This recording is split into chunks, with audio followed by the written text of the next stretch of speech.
10 women die in Bolivia every month at the hands of a husband or a partner. Now, this is despite the introduction of a law in 2013 that punished abusers with life sentences.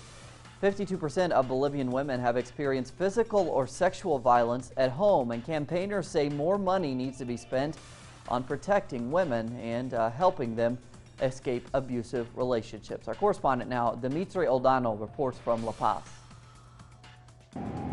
15 years ago, Rosemary left her husband after suffering years of physical and psychological abuse. She fled the family home with her 7 children, with hardly any money and no support. All 8 lived together in just one room. For me, it was a very difficult time. My children used to get up, and the youngest, who was only 3, used to say to me, "Mum, I want bread." I looked at my daughter and I felt so sad and started to cry. Rosemary is just one of thousands of Bolivian women that experience violence in the home. Every month, 10 women die here in violent circumstances. Just this week, campaigners say a young Bolivian woman was killed by her husband.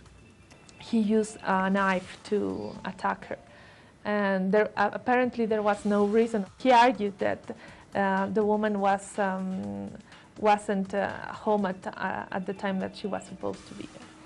In 2013, the Bolivian government passed Law 348, making femicide a crime punishable by up to 30 years in prison. Critics say it's been a failure, but the government insists the law is working. In 2004, 200 women were killed in homicides in violent circumstances. There are now 57 deaths by femicide, a fall of more than 100%. Women like Rosemary say enough isn't being done for the victims. Our authorities are not yet putting the law into practice. It is not being implemented as it should be. The vast majority of domestic violence complaints never reach trial in Bolivia. In 2014, just 6% of cases were processed by the courts. The government says this is a failure, and it's undertaking a judicial review of the system to ensure more convictions. Dimitri O'Donnell, Telesur, at the Department of Justice in La Paz.